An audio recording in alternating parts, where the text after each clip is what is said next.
अस्सलाम वालेकुम नाज़रीन। आज की एपिसोड का उन्वान है पहले सांप फिर चिमटियाँ। नाज़रीन, पिछली किस्त में आपने देखा था कि नाग ने नगनी को मार दिया था। अब उसके साथ क्या होता है ये अब आप इस किस्त में जानेंगे। तो आइए कहानी शुरू करते हैं। अगले दिन नाग सुबह सवेरे ही बड़े मंदिर के बाहर पहुंच गया। मंदिर के बाहर एक बड़ा तख्त पोश सा पड़ा था जिस पर कलीन बिछे हुए थे। इस तख्त पोश पर मंदिर का मक्कार महापंडित अपने चेले चपाटों के साथ बैठा था।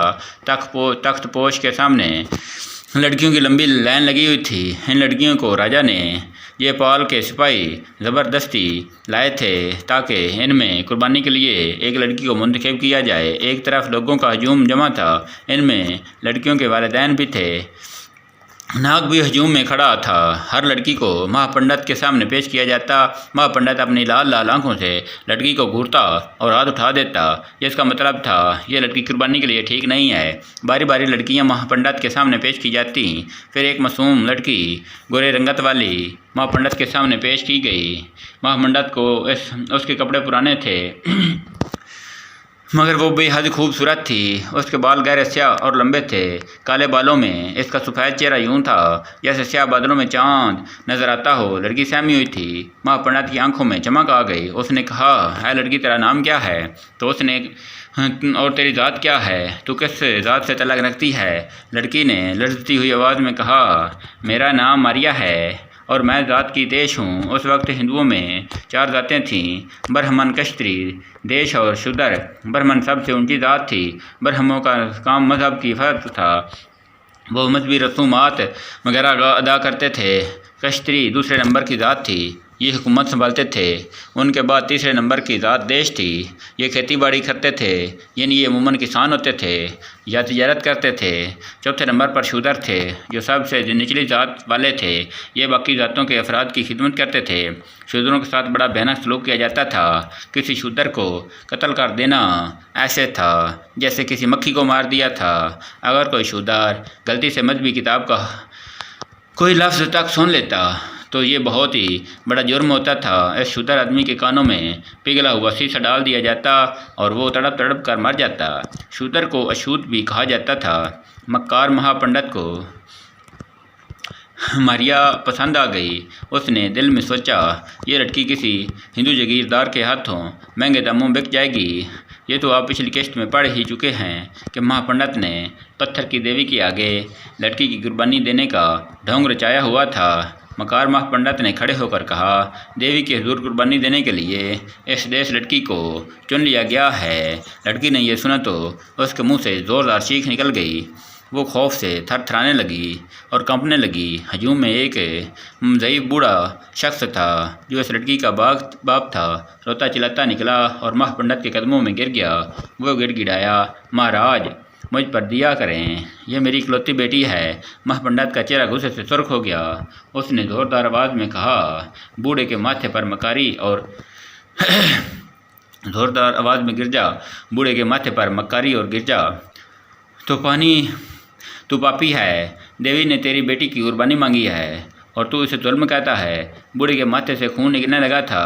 वो चिल्लाया, महाराज मुझ गरीब पर तरस खाएं।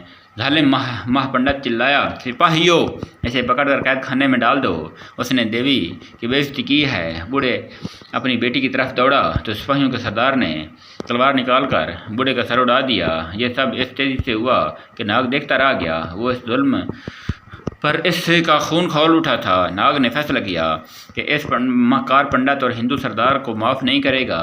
देश लड़की ने जब अपने बाप का लाशा तड़पते देखा तो रोने लगी। महापंडित इसका बाजू पकड़कर घसीटता हुआ मंदिर में ले गया। सिपाहियों ने लाश उठाई और चल दिए। कुछ देर बाद महापंडित बाहर आया और बोला, ऐ देवताओं को पूजने वालों, आओ और देवी के हुजूर कुर्बान की जाने वाली लड़कियों को छूकर अपने गुनाह धो डालो। सारे लोग एक कतार में खड़े होकर मंदिर में जाने लगे। नाग भी इनमें शामिल हो गया। जब मंदिर में दाखिल हुआ तो उसने देखा लड़की देवी के बुत के कदमों में सर झुकाए बैठी रो रही है। नाग उसे छूने ही के लिए झुका और मध्यम आवाज़ में बोला, मत रो बहन, मैं तुझे रात होने से पहले ले जाऊंगा। देश लड़की रोते रोते चुप हो गई।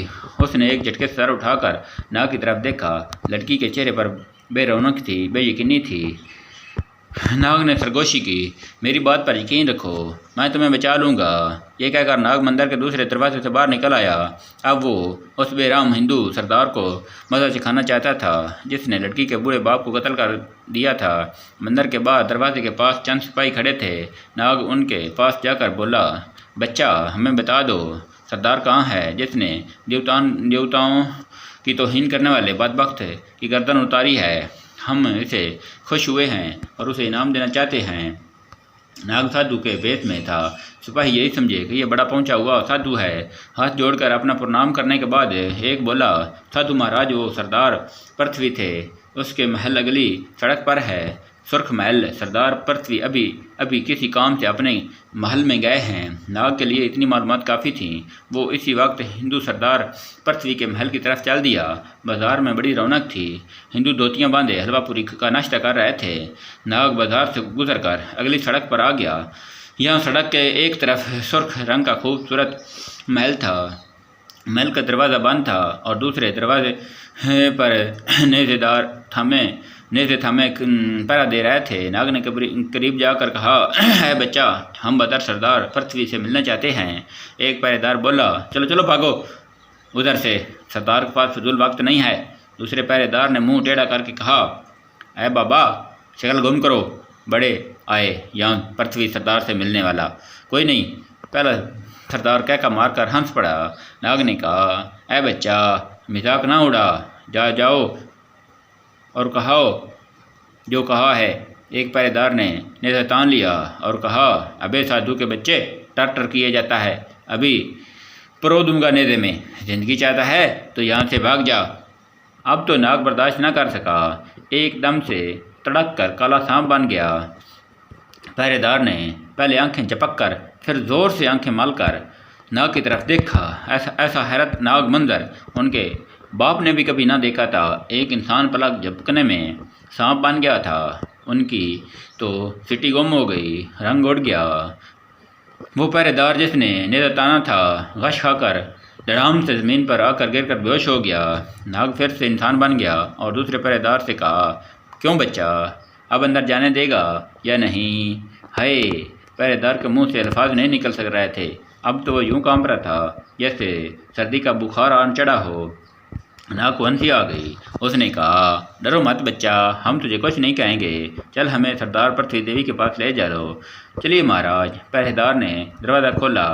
नाग इसके पीछे अंदर दाखिल हो गया। महल अंदर से बड़ा खूबसूरत था।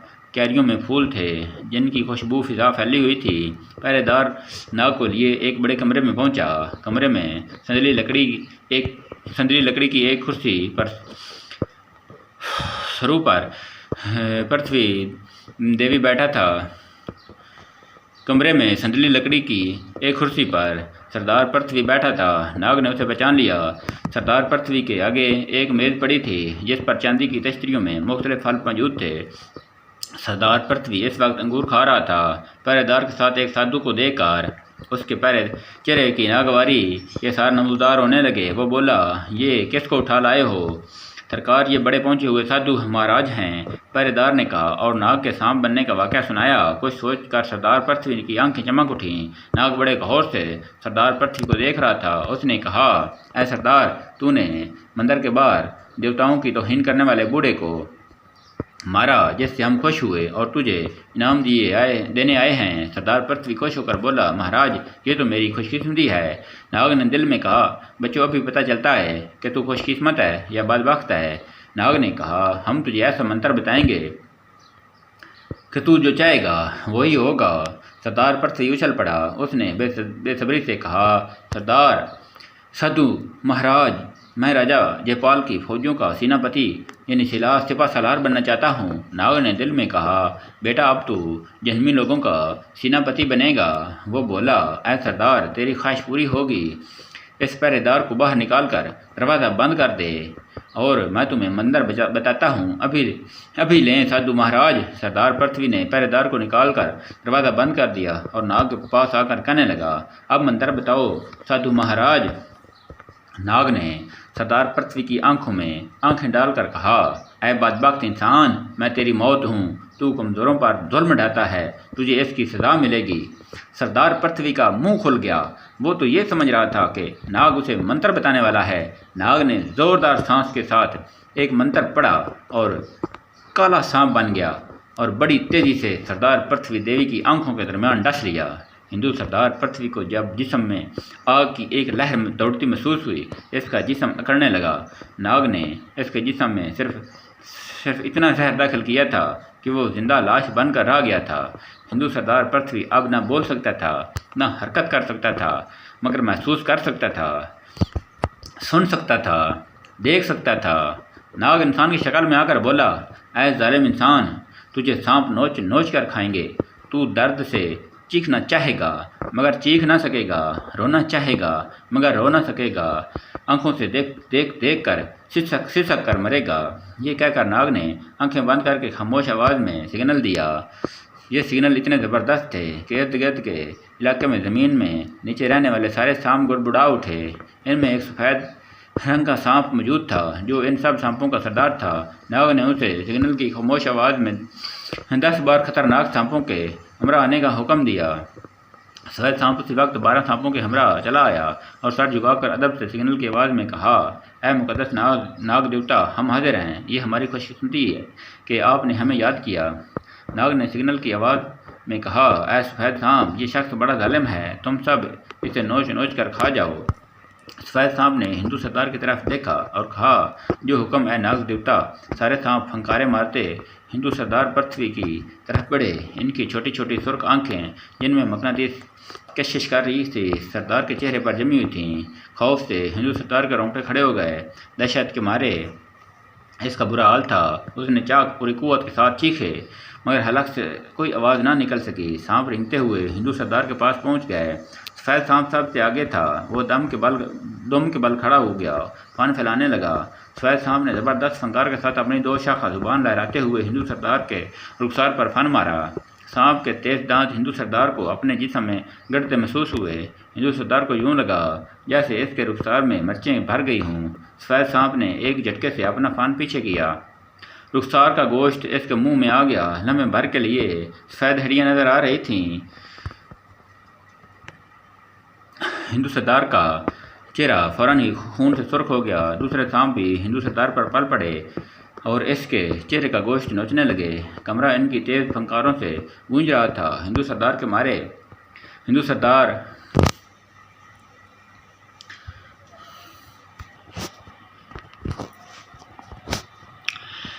सरदार का मारे दर्द के बुरा हाल था। वो चीखना, चिल्लाना और रोना चाहता था मगर ये मुमकिन न था। गजबनाक सांपों के गोश्त नोचने से ऐसी आवाज़ आ रही थी जैसे किसी दरख्त की खुश्क टहनियाँ टूट रही हों।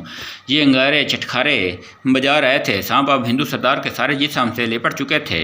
टंगे, गर्दन, बाजू, सीना फंकारने सांपों की आहनी गिरफ्त में था। 2 शाखा जुबानें लहराते वो गोश्त नोच रहे थे। हिंदू सरदार को अपने जिस्म की हड्डियाँ टूटती महसूस हो रही थीं।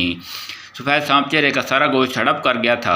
चेहरे की सफ़ेद हड्डियाँ नजर आने लगी थीं। रुखसारों और जिस थोड़ी की हड्डियों ने नशेब और उभार बड़े खौफनाक नज़र आते थे। जबड़ों की हड्डियों के दरमियान सारे दांत चमकते नज़र आ रहे थे। पेशानी के नीचे आंखों की जगह 2 गड़े नज़र आ रहे थे। सफ़ेद सांप एक तरफ हट गया। दूसरे सांप भी अपना काम मुकम्मल कर चुके थे। कुदरत हर इंसान की हड्डियों पर गोश्त का जो गिलाफ चढ़ाती है वो हिंदू सरदार के जिस्म पर गायब हो चुका था। अब वो हड्डियों का एक पिंजरा था। सफ़ेद हड्डियाँ जो खून आलूद थीं।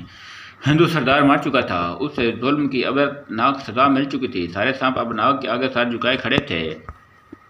नाग ने खामोश की जुबान में कहा, तुम सब का शुक्रिया, अब तुम जा सकते हो। सांप रेंगते हुए चले गए। नाग भी चिड़िया बनकर खिड़की के रास्ते निकल गया। वो अब बड़े मंदिर के मक्कार महापंडित से निपटना चाहता था। अब देश लड़की को बचाना चाहता था। उधर सुबह होने वाली थी। सुबह से दोपहर होने वाली थी। हिंदू सरदार पर पृथ्वी के मुहाफिजों को फिक्र होने लगी। अभी तक साधु बाहर नहीं आया। उन्होंने कई बार दरवाजे से कान लगाए मगर अंदर से कोई आवाज़ ना आई। आवाज़ें दी, दरवाज़ा खटखटाया, तब भी जवाब ना मिला तो उन्होंने दरवाज़ा तोड़ दिया। अंदर दाखिल होते ही उनके हलकों से दहशतनाक चीख निकल गई। वो मंजर ऐसा था, कमरे के दरमियान में हड्डियों का पिंजर पड़ा था जिस पर मोटी स्याह चिमटियों चिमटी हुई थीं। ये चिमटियाँ बाग से गोश्त की खुशबू सूंघ कर आ गई थीं। चिमटियाँ आंखों के हलकों से घुसकर पेशानी से बरामद हो रही थीं।